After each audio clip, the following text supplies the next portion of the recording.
Okay. Maraming salamat din. May Okay. tanong dito, Brother Jando. Oh, Kay, daming tanong. okay, dito muna bro, kay Ed Aspera. Maganda tong tanong niya. Ed ba yun, Fe? Nes pala. Ed. Kay Nes Banal. Ed Aspera. Wala naman akong nakitang Ed. Ba't Ed Aspera yung sinabi ko? Nes Banal para kay Brother Nes Banal. Brother John, tanong ko lang po. Makapangyarihan ba ang holy water? Brother Romer. Magandang araw po mga kapuntos, at sa araw na ito po meron po akong tampok na video para sa inyo at sana ay magustuhan ninyo. Kaya sa mga bago pa po sa aming channel, please po don't forget to hit the subscribe button at ang notification bell para maging notified kayo sa bawat video na ilalabas ko sa channel na ito. At bilang kahilingan po ng punto por punto team at naway maintindihan po ninyo, sana po wag nyo pong i-skip yung mga ads sa aming mga video. Sa maliit na bagay na po na yan, malaking tulong po yan sa ating programa at sa ating ministry. Sana po maunawaan po ninyo. Maraming salamat po, kaya wag na po natin patagalin. Simulan na po natin.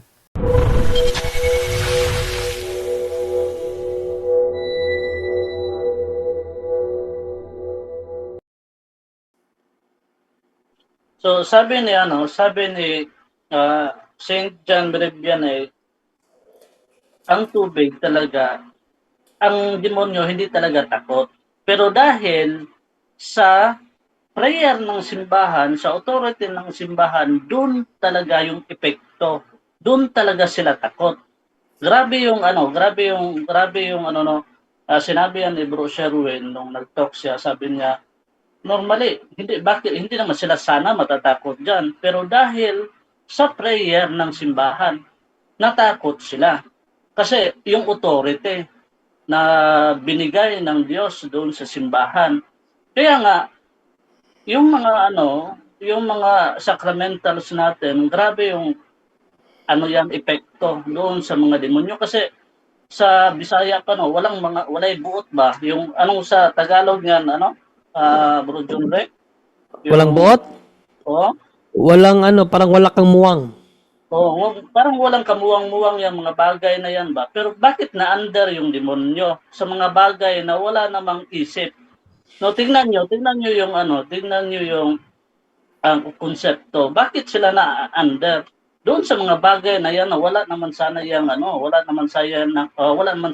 isip. Dahil pala doon sa mismo na prayer ng simbahan, kaya yung grabe yung epekto. Kaya nga kapag yung konsepto mo lang na ginagamit ko to kasi powerful to pampataboy ito ng masamang espiritu, pero yung buhay mo hindi nagbago, nagiging useless.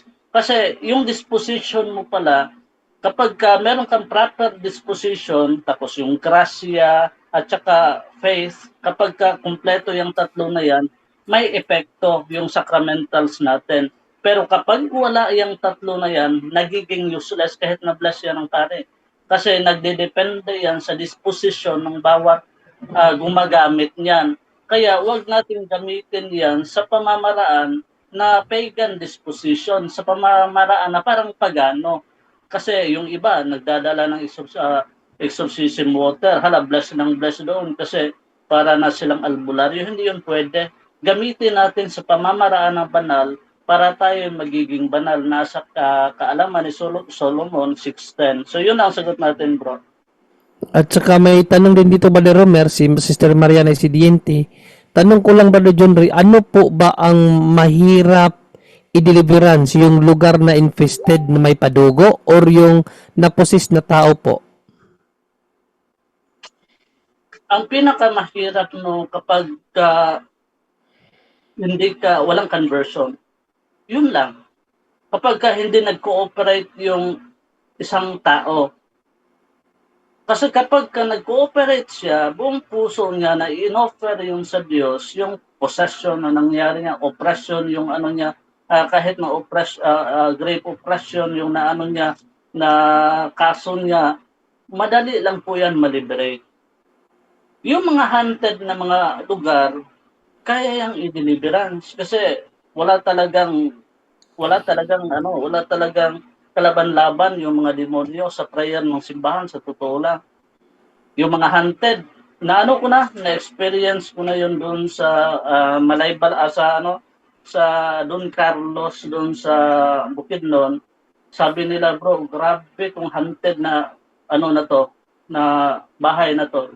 Nung pagpasok ko, alam ninyo, ang dami na nilang ang dami na nilang naamoy, mabaho daw, pero ako wala akong naamoy. Tapos nagkakalampagan na yung mga yung mga baso, mga ganyan, pero wala akong nararamdaman. Sila lang. Grabe yung takot nila, parang na sila, naghawak kamay na sila sa takot nila.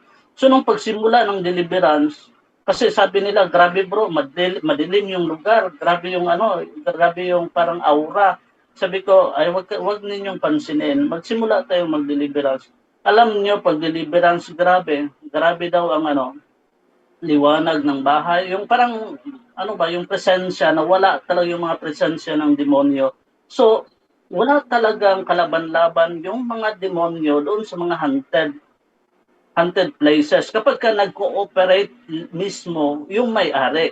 Pero kapag ka walang cooperation, parehas lang yan eh. Kapag ka walang cooperation, yung may-ari mismo ng bahay, kahit na i-deliverance natin yan, hindi yan aalis. Mas lalong mag-i-infested yan, magta-twice pa yan, magdodoble pa yan. Kaya nga, yung disposition po natin ang kinakailangan. At saka, alam mo, yung mga ang mahirap din na palayasin yung mga yung mga mangkukulam na buhay pa. Yung mga mangkukulam na grabe yung nire-renew yung mga nila, yung mga spell nila. Ang dami yun. Yung sabi ni Padre Amos na it takes time, yung mga curses and spells, yung mga sa Africa na yung mga ritual. Grabe yung ritual nila kasi ang inaalay din nila tao na mismo. Hindi na talaga animals, tao na talaga. Meron kaming friar sa Franciscan doon sa Africa kasi marami kaming kumbento sa Africa. Alam mo, kasi nagbibigay yung mga Africans ng pagkain. Hindi nila alam na yung mga pagkain pala doon is infested. So nung natulog na yung friar, Pilipino yung friar, nung nagsimula na silang mag-voodoo dance, yung mga tambol, naririnig na niya. Kahit na malayo yung ritual na yon, alam niyo, yung beat ng heart niya sumasabay sa mismo na tugtog ng mga tambol. Lang siya, nagulat siya kasi bigla siyang tumayo, tapos yung kabog ng dibdib niya nagsasabay sa rhythm doon sa drum, hinahanap niya. Buti na lang na bumalik yung ulirat niya, nakahawak siya ng rosary, alam ninyo, nawala yung spell na naging dahilan kung bakit siya nagkakaganoon. So delikado pala din yung mga rituals na yan. Pero kapag yung isang tao mismo, grabe yung pananampalataya niya, grabe yung conversion niya, grabe talaga yung pagsisisi niya sa lahat ng kasalanan na gawa niya, walang puwang yung mga hexes and spells. Sa totoo lang, kasi magsusumbalik yan eh. Meron akong pasyente na binarang. Grabe yung pagmamakaawa ng mamamarang. Sabi niya, Romer, tama na. Kasi nanginginig na ako dito sa mismong bahay. Halos hindi na ako makatayo. Sabi ng demonyo, sabi ng demonyo doon sa mamamarang. Kasi yung mga demonyo kasi dinadala yung mga feelings ng mga mamamarang doon sa mismong lugar nila. Sabi, itigil mo na. Sabi niya, bibigyan ka namin ng pera, millions. Hindi ka na magtatrabaho. Anong gusto mo? Idodoble ko pa yung offer. Bibigyan kita ng mga diamonds kung gusto mo. So ako naman, patuloy lang sa pagdarasal. Alam niyo mga kapatid, pinagdadasal namin yung mga mambabarang. 1 week lang. Dumaan ang 1 week, namatay yung mamamarang. Kasi grabe na yung niya, grabe na yung nagsumbalik, kaya nga sabi na nagbumirang yung mga spell. So tayo na nasa grasya madali tayo ma-liberate as long as nagko-cooperate tayo. Yun ang pinaka-importante kasi kahit na buong barangay, ikaw lang hindi mamamarang, kahit na magsasabay-sabayan sila mag-cast ng spell sa'yo, kapag nasa grasya ka, magbubumirang yan sa lahat, sa kanilang lahat. So wala talagang sa isa yung mga kapangyarihan ng demonyo doon sa tao na puno sa grasya. So yun ang sagot natin, Bro John Ray.